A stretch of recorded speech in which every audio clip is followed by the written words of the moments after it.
Ipapakita ko ngayon kung paano i-off ang call filtering sa iPhone 86 pataas at mas bago. Pumunta sa settings. Dito kailangan nating mag-scroll pababa. Apps.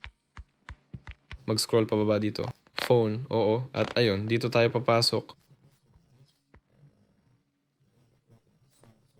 Oo, i-off natin ito. At yung unknown callers din, oo. I-off din natin yan.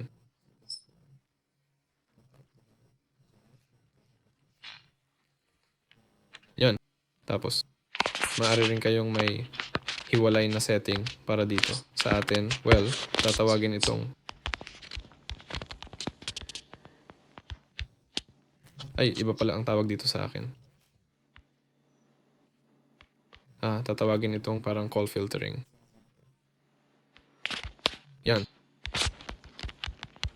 Ganyan ang lalabas, yan. Yan lang, paalam sa lahat.